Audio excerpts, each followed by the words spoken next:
જય હિન્દ જય ભારત મિત્રો, સ્વાગત છે તમારું નવા વિડીયોની અંદર. આ વિડીયો છે એની અંદર આપણે ઈ શ્રમ કાર્ડ વિશે ચર્ચા કરવાના છીએ. ઈ શ્રમ કાર્ડને યુ વિન કાર્ડ પણ કહેવામાં આવે છે. ઈ શ્રમ કાર્ડ શું છે, આના ફાયદા શું છે અને આનો લાભ કઈ વ્યક્તિને મળે છે એની આપણે આ વિડીયોની અંદર સંપૂર્ણ ચર્ચા કરવાના છીએ. એ પહેલાં જો તમે ચેનલની અંદર નવા છો તો ચેનલને સબસ્ક્રાઈબ જરૂરથી કરી દેજો. મિત્રો, વાત કરીએ તો ભારત છે એ એક ખેતી પ્રધાન દેશ છે.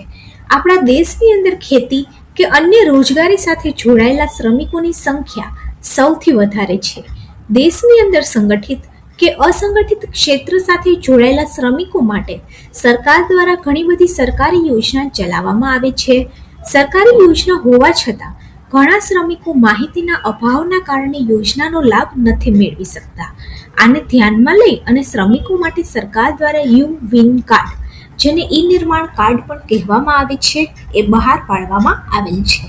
આ ઉપરાંત તમામ શ્રમિકોને લાભ આપવા માટે ભારત સરકારના શ્રમ અને રોજગાર વિભાગ દ્વારા એક પોર્ટલ પણ બહાર પાડવામાં આવ્યું છે, જેનું નામ છે ઈ શ્રમ પોર્ટલ.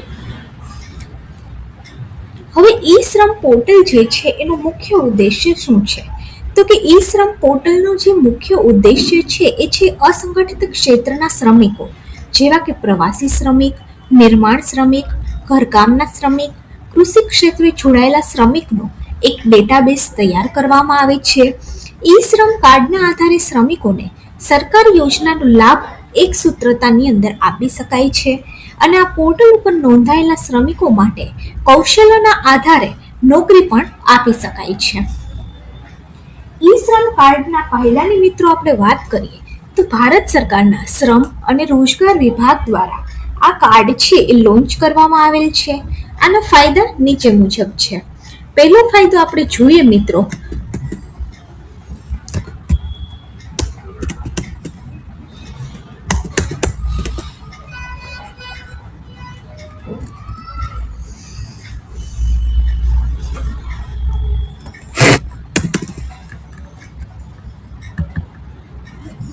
ઈ શ્રમ કાર્ડ આખા દેશની અંદર માન્ય રાખવામાં આવે છે.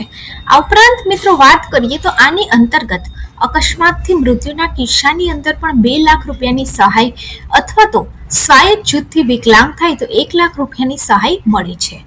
મિત્રો, સરકારની સામાજિક સુરક્ષાના લાભનું વિતરણ પણ ઈ શ્રમ કાર્ડના યુનિક નંબરના આધારે કરવામાં આવે છે. આ ઉપરાંત કોરોના કે અન્ય મહામારીના સમય દરમિયાન કેન્દ્ર સરકાર અને રાજ્ય સરકાર દ્વારા ઈ શ્રમ કાર્ડના ધારકોને પ્રાથમિકતા આપવામાં આવે છે. આ ઉપરાંત સરકારી સબસિડી અથવા તો સહાય ઈ શ્રમ કાર્ડ ધરાવતા લાભાર્થીના બેંક અથવા તો પોસ્ટ ખાતાની અંદર ડાયરેક્ટ જમા કરવામાં આવે છે અને આરોગ્યને લગતી યોજનાઓ, શિક્ષણને લગતી યોજના ઈ શ્રમ કાર્ડની સાથે જોડવામાં આવેલ છે. હવે રજીસ્ટ્રેશન કરતા પહેલા તમારે અમુક ધ્યાન રાખવું ફરજિયાત છે, જેમ કે ઈ શ્રમ કાર્ડ કઢાવતા પહેલા લાભાર્થીએ ઇન્કમ ટેક્સ ભરતું ન હોવું જોઈએ. ઉંમર જે છે એ 16 વર્ષથી લઈ અને 60 વર્ષથી હોવી જોઈએ. શ્રમિક જે છે એ ઈપીએફઓ અથવા તો ઈએસઆઈસીનો સભ્ય ન હોવો જોઈએ. આ ઉપરાંત ભારત સરકારના શ્રમ અને રોજગાર વિભાગ દ્વારા ઈ શ્રમ પોર્ટલ લોન્ચ કરવામાં આવેલ છે. ઈ શ્રમ પોર્ટલ ઉપર 38 કરોડથી વધારે શ્રમિકોનો એક ડેટાબેઝ પણ તૈયાર કરવામાં આવેલ છે.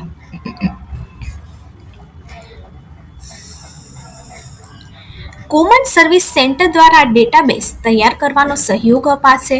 આ ઉપરાંત આ ડેટાબેઝને આધાર કાર્ડની સાથે જોડવામાં આવશે. આ પોર્ટલ દ્વારા શ્રમિકોના નામ, સરનામું, શૈક્ષણિક લાયકાત, કૌશલ્યનો પ્રકાર અને તેના પરિવારની માહિતી પણ ભરવાની રહેશે અને આ પોર્ટલ દ્વારા રજીસ્ટ્રેશન કરાવનાર શ્રમિકોને ઘણી બધી સરકારી યોજનાનો લાભ પણ આપવામાં આવશે. આ ઉપરાંત ઈ શ્રમ કાર્ડ દ્વારા શ્રમિકોને એક 12 આંકડાનું કાર્ડ આપવામાં આવશે, જે દરેક રાજ્યની અંદર માન્ય રહેશે. ઈ શ્રમ પોર્ટલ ઉપર નોંધાયેલા શ્રમિકોના વ્યવસાય, કૌશલ્ય અને આવડતના આધારે રોજગાર આપવામાં પણ મદદ પૂરી કરવામાં આવશે. આ ઉપરાંત મિત્રો વાત કરીએ અગત્યની તો ભારત સરકાર દ્વારા બહાર પાડવામાં આવેલ શ્રમિક પોર્ટલ ખૂબ જ મહત્વનું છે.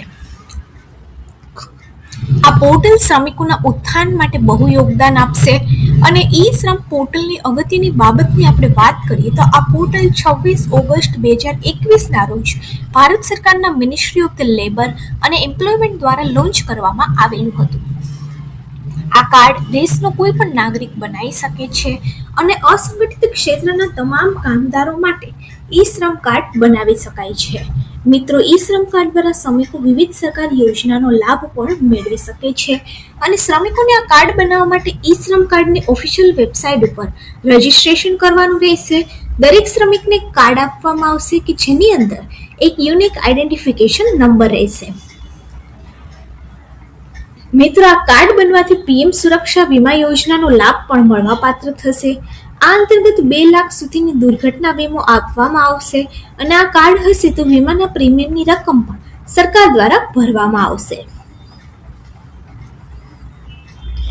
મિત્રો, લાભાર્થીમાં આપણે વાત કરીએ તો ખેત શ્રમિક, કડિયાકામ, ઈંટો ગોઠવી, સુથાર, મિસ્ત્રી, આંગણવાડી કાર્યક્રમ, જમીન વર્ગરના લોકો, રસોઈ કરનાર, આ ઉપરાંત હમાલ, મોચી, દરજી, પ્લમ્બર, માળી, ફેરિયા, રિક્ષા ચાલક, ત્યારબાદ કુલીઓ, અગરિયા વગેરે આ યોજનાનો લાભ મેળવી શકે છે. મિત્રો, આ યોજનાનો લાભ મેળવવા માટે તમારે એક કાર્ડ છે એ કાઢવાનું રહેશે કે જેને યુવિન કાર્ડ કહેવામાં આવે છે. આ યુવિન કાર્ડ દ્વારા તમે કોઈ પણ સરકારી યોજનાનો લાભ એક જ કાર્ડ દ્વારા મેળવી શકો છો. જો વિડીયો સારો લાગે તો વિડીયોને લાઈક કરી દેજો અને આપણી ચેનલ ગવર્મેન્ટ સાથીને સબસ્ક્રાઇબ જરૂરથી કરી દેજો.